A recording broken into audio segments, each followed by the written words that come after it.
បាទបងប្អូនអរគ្នាឥឡូវនេះក៏ភ្លើងប្រាកលខ្ញុំធ្វើហើយ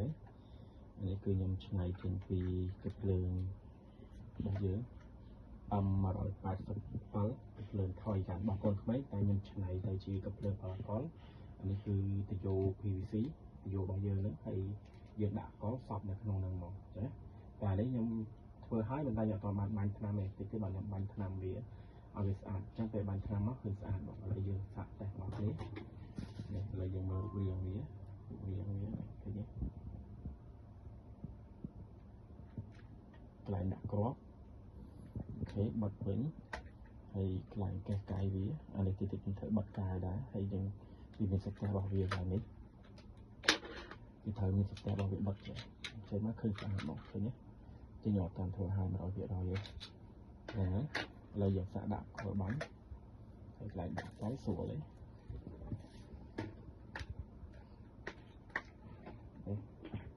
ដាក់កល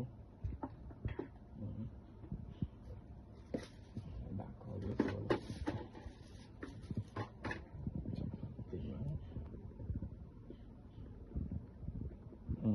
តិចតិចទៅបានបាយដាក់ច្រើនហើយហ្នឹងបើស្អីយើងលេងយូរចាំយើងដាក់ច្រើនមើលឲ្យយើងគាត់តេស្តដូចខ្ញុំចឹងខ្ញុំគាត់តេស្តខ្ញុំដាក់បន្តិចទៅវាដាក់ច្រើននេះដាក់ចូលចឹងហើយដាក់ចូលហើយយើងសប់វាចឹងសប់មកទៅពេលយើងសប់យើងដោះអានេះចេញមកដើម្បីឲ្យហើយខ្យល់វាចេញក្រៅចេញតាមនេះមក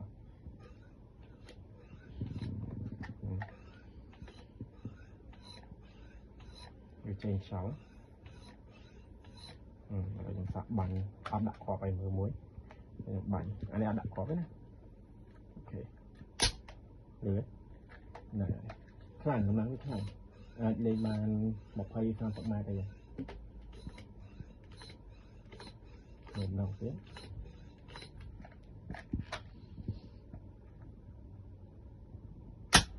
អូខេព្រោះខ្ញុំសាក់បាញ់អាវអានេះខ្ញុំប្រើខ្យល់ខ្ញុំបាញ់អាវឲ្យជំរុញកម្លាំងខ្យល់វាបើក laser នេះខ្ញុំទិញយកដាក់ខ្លួនឯង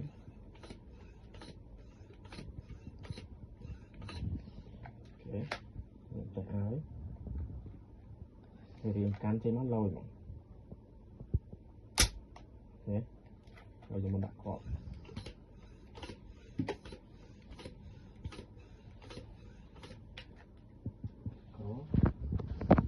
នេះគ្រាប់របស់វា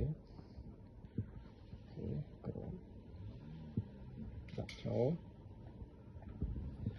បិទបើ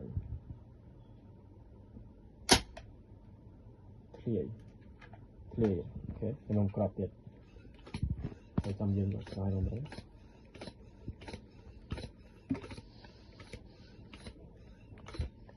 អូខេចាប់គ្រាប់បដាស់យើង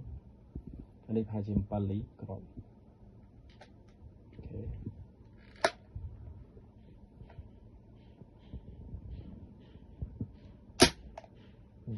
ពីក្របឥឡូវជាមួយខ្ញុំយកនេះឲ្យមើលតិចថត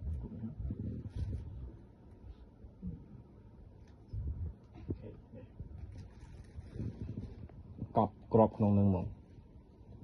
ឃើញទេកប់ក្របនៅក្នុងនឹងមកស្វាយហ្នឹងហើយអានេះបើសិនជាត្រូវថ្លៃគឺខ្ញុំលក់ហើយព្រោះខ្ញុំធ្វើលេងហើយខ្ញុំកម្រងពងធ្វើភ្លើងផ្សេងទៀតដែលឆ្នៃពីកាភ្លើងរូបរាងស្អាតអញ្ចឹងតែគាត់ហៅវាប្រើកលអញ្ចឹងណាហើយនេះរូបរាងស្អាតដែរព្រោះបើថាខ្ញុំបាញ់ថ្នាំហើយគឺស្អាតហ្មងសាក់មួយទៀតឲ្យមើលស្រួលហើយស្រួលលេងមកនិយាយស្រួលមែនតើហ្មងដាក់បាញ់ចេញហ្មង